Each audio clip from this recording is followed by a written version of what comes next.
Hello theriacult.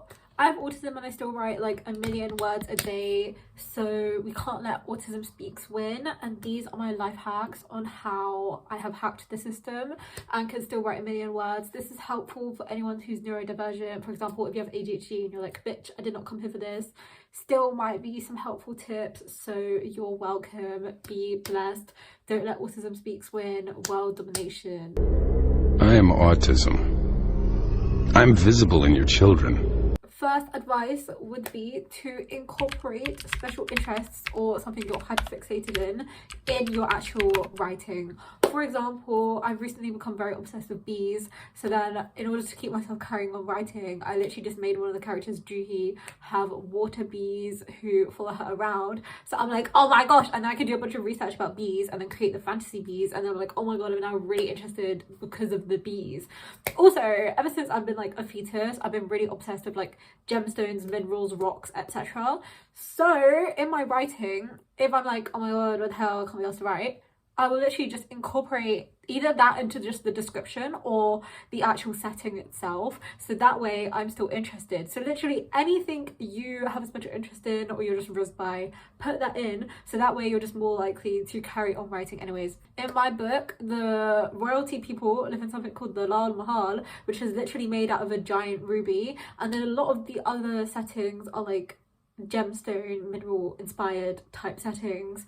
And then also just with the descriptions, I popped off, like, let me find some examples. For example, I described this character who has black hair as having melanite hair. That way I'm like, oh my gosh. But if I can help it, I am invisible to you until it's too late. So literally just incorporate your own work that way, and also it will actually make your novel more interesting and unique compared to everyone else's, so that increases its unique selling point and everyone will be insanely rizzed and be like, damn, this person's writing is so unique, because you're creating ideas that other people didn't think of because of your unique perspective on the world, and you will slay, because other people who don't have that special interest like hyperfixation won't put that in their work. So your book will literally stand out, be so creative, be so unique, and you'll think of ideas other people haven't, or think of ideas in a different way, and then everyone will just be rizzed. Routine and consistency. Okay, because if you get disrupted, it's just going to be really hard to get back immersified into your book. So what you can do is bring snacks or bring water or do everything you need to do beforehand, so when you're writing there will be no distractions. You can just get into the actual flow state and be able to finish your work at supersonic speed. Over 70% of people who watch this channel are not subscribed. I am autism. If you're watching this, I'm visible in your children, but if I can help it, I am invisible to you until it's too late. I know where you live, and guess what? I live there too. Okay, and this is easier said than done, but make sure you write somewhere where you just don't get sensory overload. If you're like, Rhea, what the hell, I literally can't control that. Obviously you can't, but try your best to think of somewhere. For example, when I write, I have to write in front of my window because that's literally the only place where a charging socket is. And also you should write in the same place every day, so it cements it in your mind that that place is for writing. In front of the window, the people opposite my house are literally addicted to balloons and peeing outside, and like, I don't know what's going on, and it's not a sleigh, and they keep on making annoying noises. So what I do is I literally just close the curtain because that way there's not too much light, and also I don't get that disgusting view because So use our planning skills to our advantage. Plan ahead. Consistency, routine, make spreadsheets, make Google documents on how we're actually going to take over the world with our super amazing books and overthrow autism speaks through our iconic writing skills.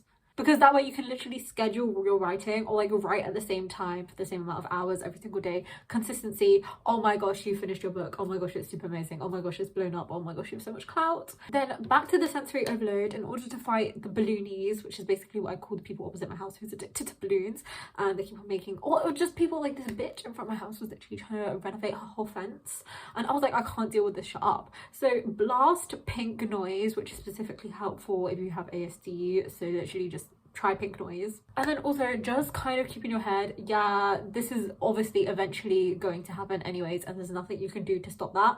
So instead of just letting it ruin your entire writing, just take the L and then try and get back to writing, because that is the only thing you can do. and use your distress to fuel your future, okay? As David Goggins says, don't kill them with kindness, destroy them with success, okay? So we are actually going to destroy them with our success and clout and talent, period. Next is, the good thing about writing is that there's 0 humans required. The only human is you. So you don't have to waste your time trying to figure out what on earth people's facial expressions mean, because literally when I look at everyone, they all look like they're having the same expression, and that is being constipated. So I'm like, literally, I am so bad at, I generally can't read people's faces at all. It's so bad. So yeah, but since you're writing, you already know what the characters are feeling because you created them. So you don't have to deal with other people being irritated because you already know. You can control the people because you are the author, you are the creator. So think, oh my gosh, writing is so useful because I don't have to deal with people that are being super irritating and annoying. Like, you don't have to waste your time being catfished by thinking people are super nice but then their intentions are actually really shit, because you're writing. You can just watch your characters be catfished instead. So you see, it's easy and not exhausting because there's no people being confusing involved. Oh my gosh, life hack, which is why you should write. I touched on this one before, but use your unique worldview to make your writing actually super clout and iconic.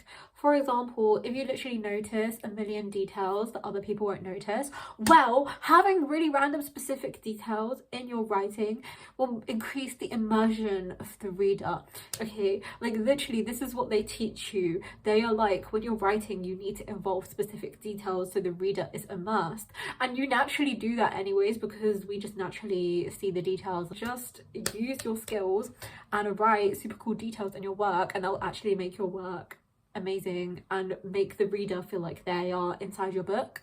For real. So I literally accidentally made all 4 of my main characters autistic without meaning to, which is also good because like normally a lot of characters aren't. So the fact that literally all 4 of them have fit the criteria or have traits of ASD is actually so funny. So, but yeah, then it will make your writing even more unique. All 4 of my the main cast are really iconic, you know, their character development, their character journey, their character backstory, all very detailed, compelling and realistic. But let's be honest, all 4 of the main characters are just me with a different wig on. So I'm gonna go through. So then I accidentally just made all 4 of them have autism. So, and I didn't even realise until I was like, wait a second, what is this? I don't know if all 4 of the characters actually have autism, but they do have a lot of the traits, and I'm like, oh my gosh.